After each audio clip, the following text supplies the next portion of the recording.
I want to thank the organizers for this wonderful day. And thanks everyone for their attention. I know this is the end of the long day. Some disclosures. Just as he mentioned, Alan mentioned, I'm an evidence-based medicine consultant. What that means is that I'm in charge of 1/3 of the guidelines in neurology. I make sure that the grading is correct. I make sure the methodology is followed.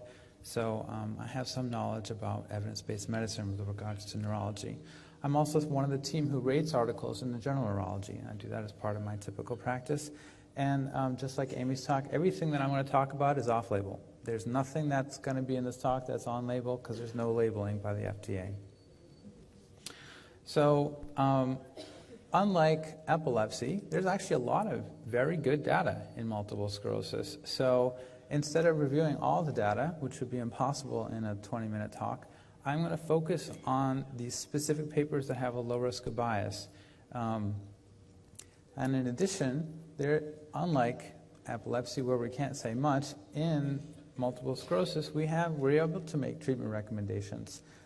More than there's not enough except for in a research trial.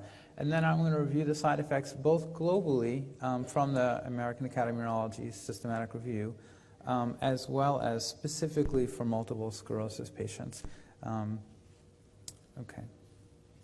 So first, for those who are not aware, I want to give a very brief review of what is multiple sclerosis. It's a disease where the flow of information within the nervous system is disrupted. This occurs through, basically you disrupt the myelin. Myelin is the substance which helps speed transmission on nerves. So multiple sclerosis is a disease that different estimates vary. The estimates range from about 200,000 to up to about 400,000. The most reliable estimate is probably 350,000, but that's a judgment call. Similarly, there are variability in the estimates of number of new cases per week. They go down to as low as about 125, and they go up to 250. Again, my personal judgment call is around 200, but I admit that's a judgment call. According to the World Health Organization, multiple sclerosis produces about 1% of the burden of all neuropsychiatric diseases. If you compare that to epilepsy, for epilepsy it's 1% of the burden of all disease, so it's a smaller proportion. Here are some of the cardinal symptoms of multiple sclerosis. On the right is sort of a more comprehensive version, and it sort of affects most everything that you can think of. Some of the more common things are gait and balance, spasms and pain. Less common but prominent is visual complaints when they happen. Bladder problems are often there, but you won't know unless you ask. And one of the most common problems is fatigue. Okay. I've been asked to talk, even though I'm a clinician, I've been asked to briefly talk about animal models with regards to multiple sclerosis, and I think that was a very good decision because they're very important in multiple sclerosis research. Most importantly, the most common model, which is actually a whole series of models, is called experimental autoimmune allergic encephalomyelitis, or EAE for short. And this model has led directly or more closely to 3 approved medications for multiple sclerosis. So it's kind of a big deal. And then in cannabinoid research, there is some data, but not a huge amount. There's an EAE rat model, which has shown decreased CB1 receptors in the basal ganglia. And then there are several models which have shown several different results, but have suggested a neuroprotective effect of cannabinoids, but through different receptors and different pathways, so the data there is a little bit less clear. And then there's a couple papers that sort of have comparative efficacy data, which is really nice. For example, there's looking at again an EAE model. It shows that cannabinoids are as effective as baclofen, which is one of the agents that we typically use for spasticity in multiple sclerosis. Okay, so now I want to move on to the systematic review. The systematic review didn't deal just specifically with multiple sclerosis, but most of the good data was in multiple sclerosis, so most of the recommendations ended up being about multiple sclerosis. So in order to get to how we were able to make recommendations for multiple sclerosis, you have to understand a little bit about how we rate data and what that means. So they have an ordinal measure, 1, 2, 3, 4, for classification of studies. 1 is a class 1 study with a low risk of bias, 2 has a moderate risk of bias, 3 is moderately high, and 4 is a high risk of bias. We generally consider that a class 4 study has the same risk of bias as expert opinion. This is very different than how the Cochrane group does things. For us, if you have a low quality randomized controlled trial, you can end up being class 4. For Cochrane, if you're in a randomized controlled trial, in general, they just accept them all in a bucket, whereas we grade everything. Okay, in order to be a randomized controlled trial, you have to have 8 characteristics. So I just want to briefly go over this because I know some of you are involved in designing clinical trials. So if you're going to do them, it would be really nice if you had these 8 characteristics so we could grade you all as class 1. So it has to be randomized controlled clinical trial in a representative population. You have to have mass or objective outcome assessment. Now, for those who are doing open label studies, please use a seizure diary. If you don't, you're probably going to be class 4. The relevant baseline characteristics have to be presented and have to be substantially equivalent, or you have to adjust for them. You have to have concealed allocation. Now, that's the one I'm going to explain for just a second.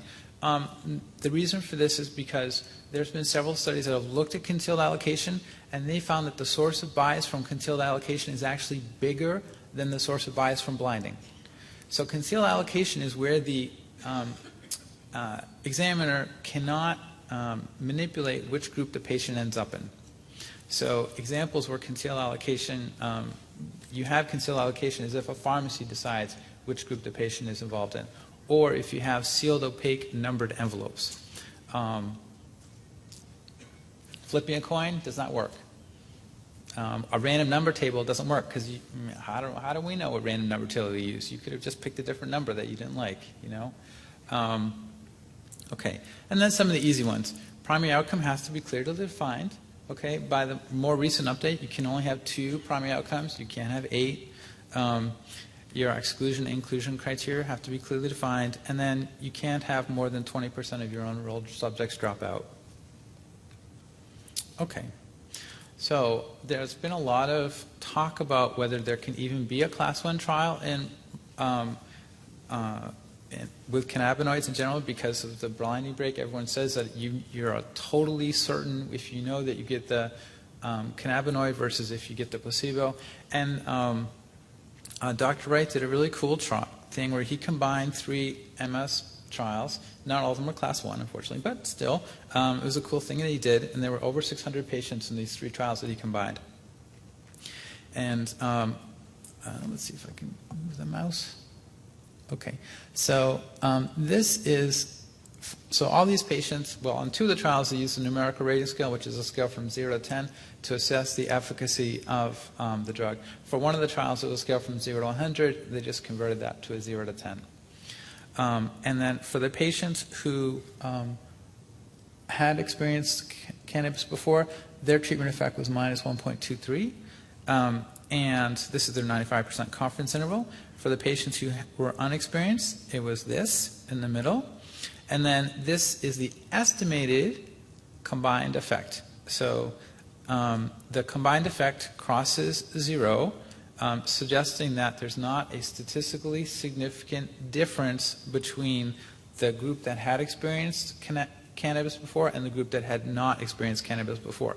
Now, I will note that the confidence interval is very close to 0, and I bet you if you had 1,000 patients, it might show a statistically significant effect, but that's not yet. Okay. As of 2014, there were 8 class 1 studies of cannabinoids in neurologic conditions, so that's pretty good. 6 of the studies were in MS, so that's why they asked me to talk about MS, and then 2 were in other conditions.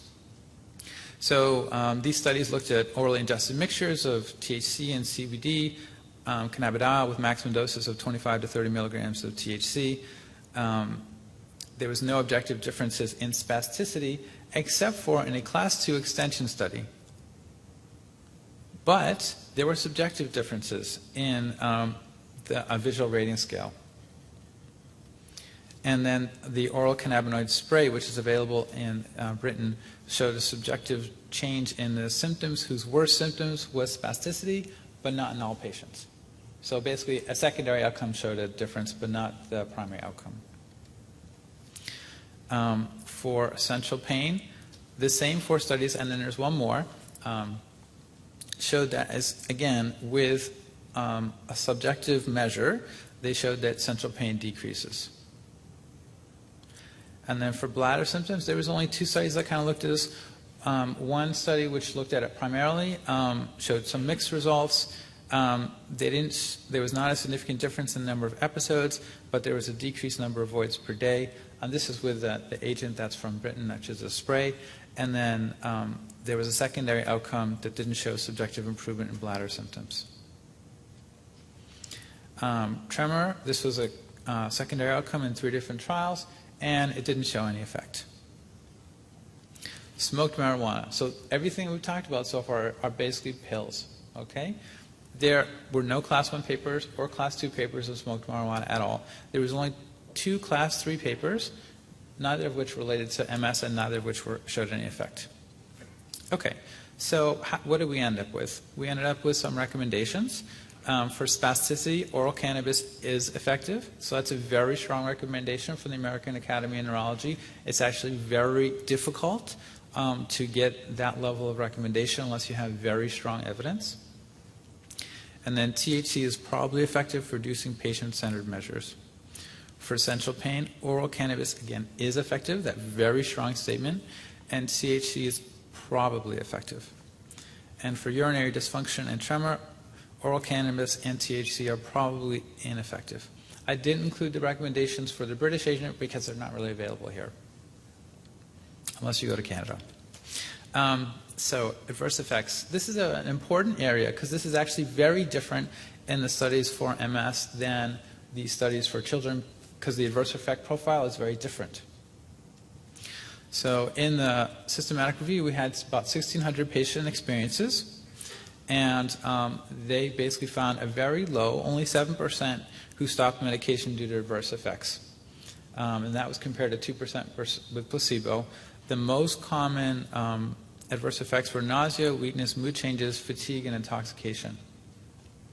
So the difference here with the pediatric population that Amy talked about is you don't see the very prominent GI side effects. And then, importantly, there was 1% with more serious neuropsychiatric effects, suicidal ideation, hallucinations, and 1 possibly related death.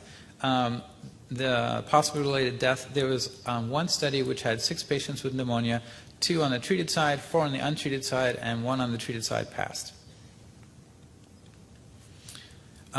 So this is unpublished. I looked at, basically last night, I looked at MS specifically and did a meta-analysis.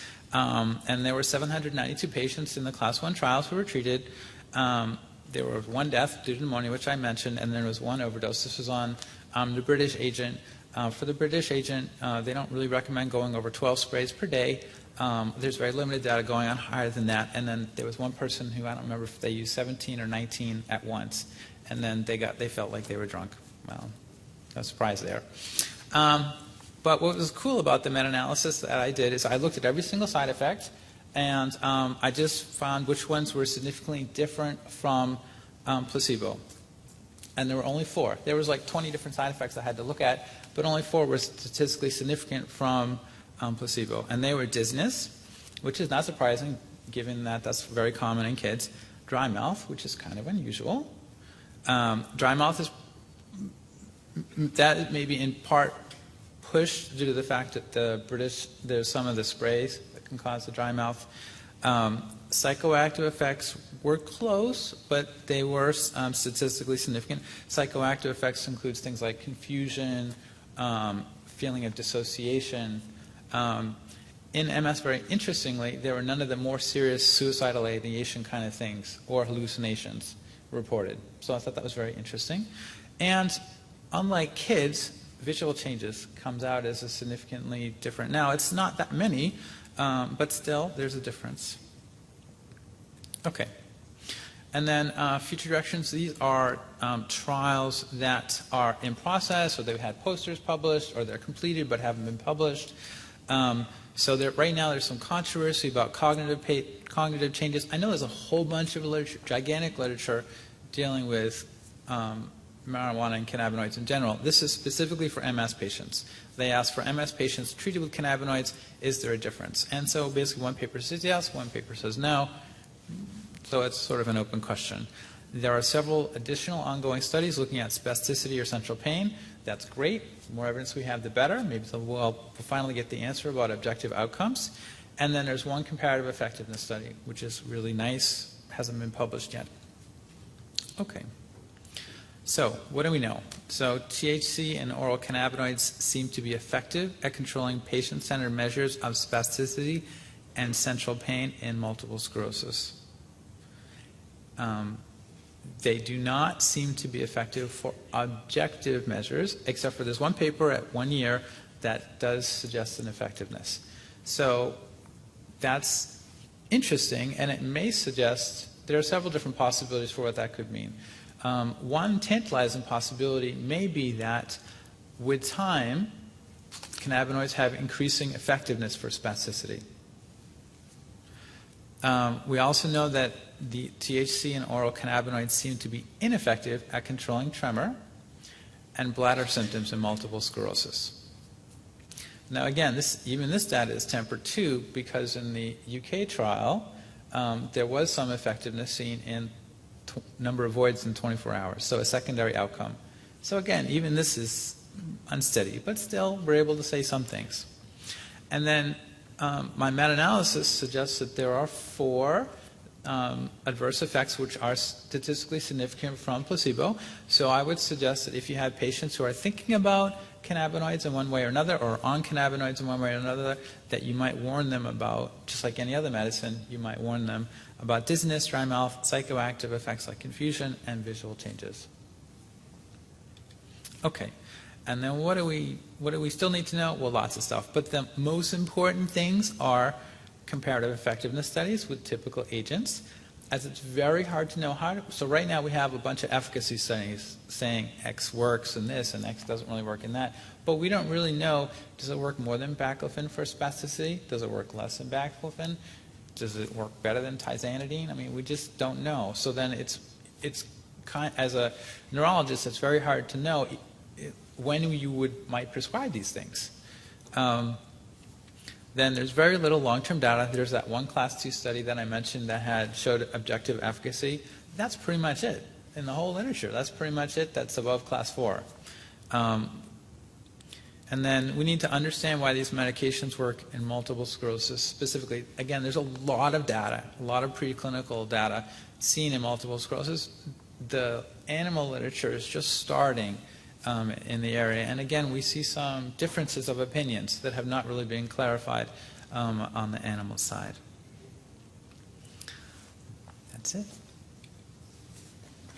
Thanks for your attention.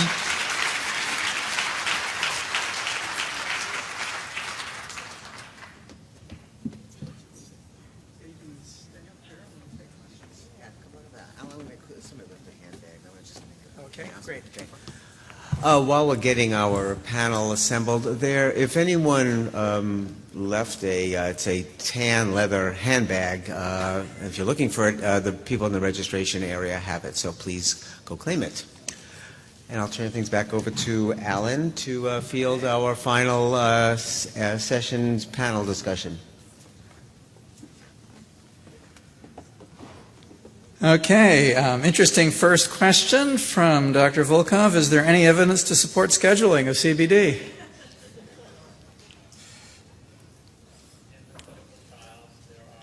I don't think your mic is on, or I'm not.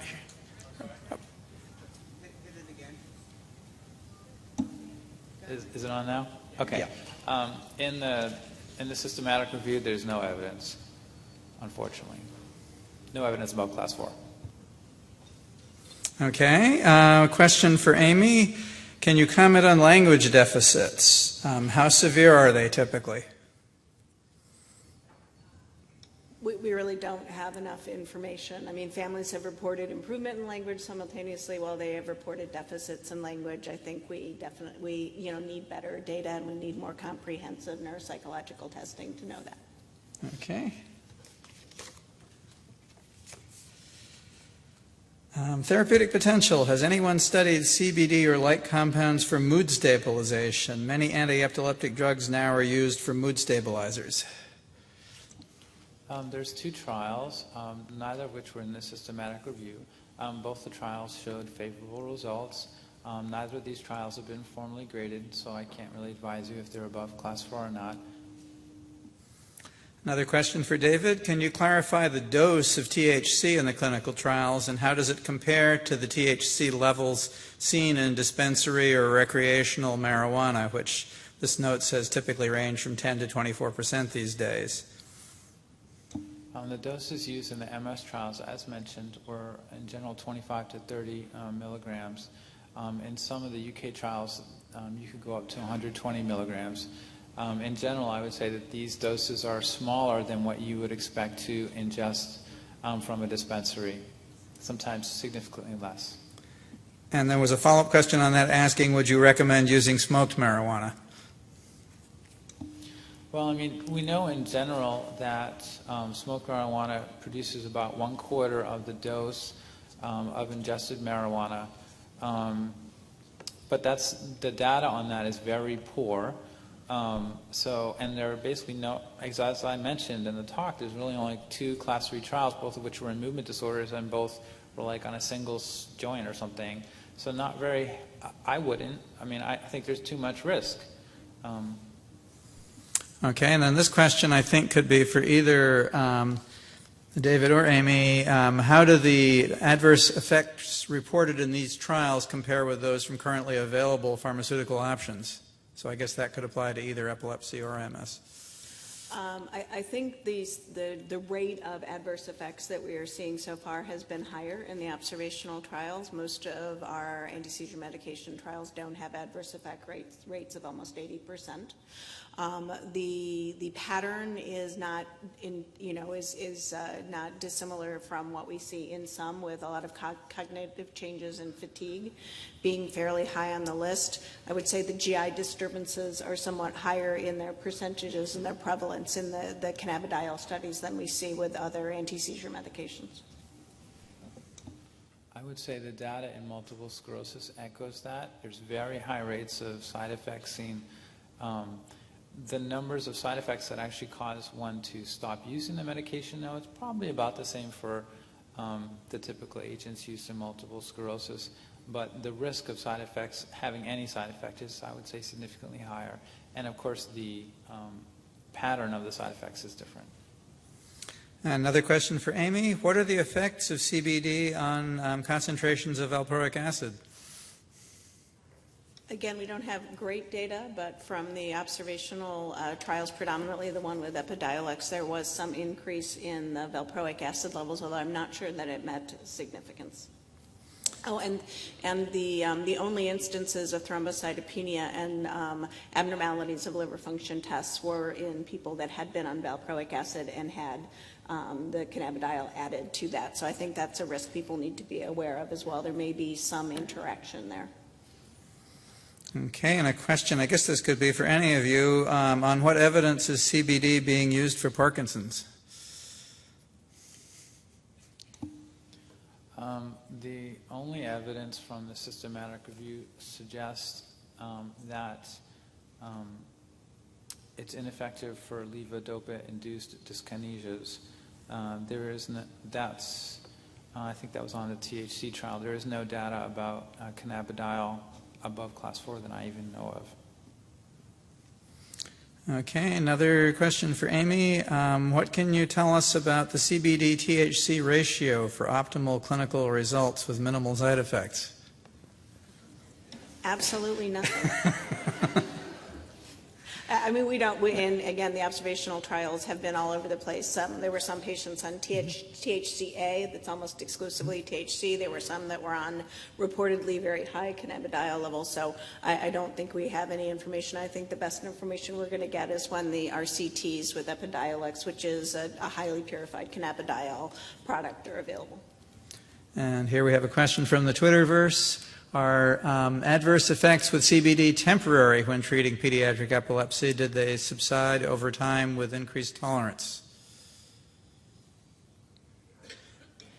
Not clear. We certainly have seen kids that have had to come off of medication because of side effects in our observational trial, and there were patients that discontinued from the Epidiolex trial as well. So certainly for at least some patients, they continue persistently. What are the known drug-drug interactions with cannabis? How does that affect seizure control?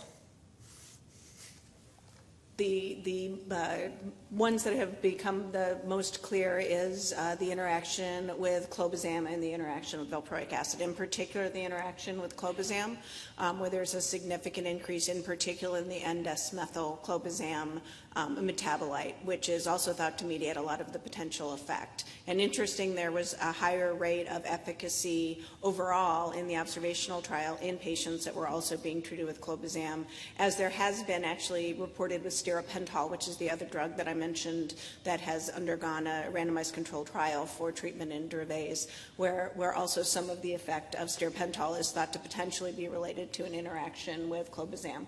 So it may be that some of the side effects, as well as some of the beneficial effects of both of those medications, are related to interactions with clobazam in patients that are obviously also taking clobazam.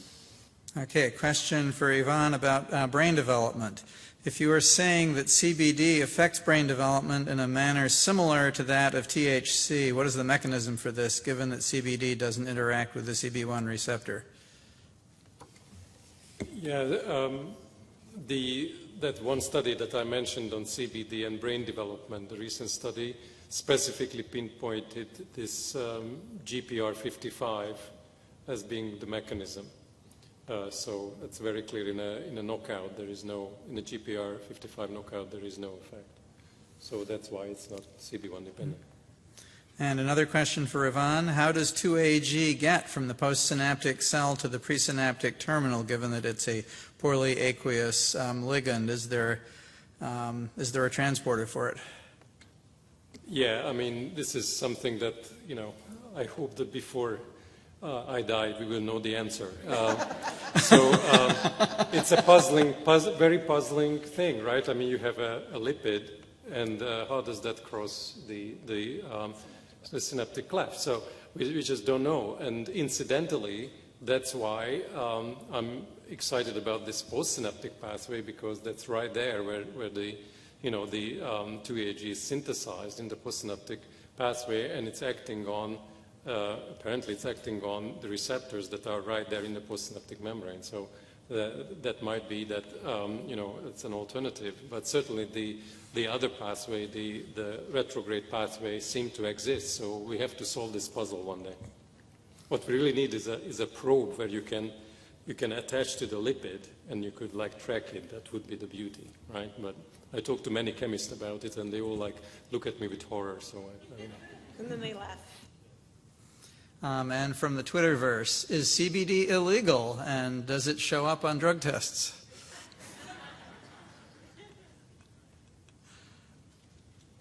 I think the illegal depends on what state you're in. I guess the question goes to CBD as opposed to marijuana. I don't know how tightly regulated all these different substances are from one state to another. Well, and there is a discussion about whether truly purified CBD counts as a cannabinoid product or whether it should be classified as hemp. So if it's classified as a hemp product, then in most states it would not be illegal to possess and use it. I've heard differing opinions about that. The growers in Colorado are quite confident that it should be a hemp product, but I think that the federal law is still unclear on this point, to my knowledge. I don't know if anyone has more information about that or not. I don't know that it is tested for on traditional urine tests of drugs of abuse, but I do not know that with any certainty whatsoever. I would just suggest sticking with whatever your state laws are. Okay, this one, I think this is a question based on the assumption that there might be some rational behavior among lawmakers. If there is truly such high potential for medicinal use of marijuana and cannabinoids, why are we allowing lawmakers to reduce the credibility by permitting marijuana for recreational use? If other medications were being used recreationally, they would likely get more controlled. That may be a largely rhetorical question. I guess tax revenue would be a bad thing to say. I don't know. I will tell you, in Colorado, we've seen a dramatic increase in our tax base, but we've also seen a very dramatic increase in accidental ingestions in children, in emergency room visits related to cannabis use, both in adult and children. And I think the driving question is still unclear, but there is concern that it has increased our rate of significant accidents on the highway. So I think personal freedoms can cut both ways. Yeah, I think I remember reading now that there's been an increase in revenue in the state of Nebraska when they intercept people coming back from Colorado with certain products. However, they are not allowed to sue us, according to the Supreme Court, which I was very excited. Okay, have there been any studies with THC or a cannabidiol on ALS? There are no studies above class 4. There certainly are several studies, though. Do we have any ideas why CBD seems to cause so many GI effects? I don't, and looking at the data that was presented from the adults, I'm wondering if this may be more of a specific pediatric issue. So it's not clear to me if this is a cannabidiol issue or if this is an age-related issue, because I don't think in some of the adult studies where it's been used, it's had nearly the GI effects that it seems to have in kids. Even in the larger cohort of 1,600, there was 2 or 3 cases of constipation and I believe 6 cases of diarrhea on the treated side. So those numbers are tiny. The numbers reported in the placebo arms were actually higher for both those conditions. Maybe this will be the last question. Are the synthetic cannabinoids being used for catastrophically ill children the same as spice, and isn't it problematic to give these dangerous drugs to sick kids?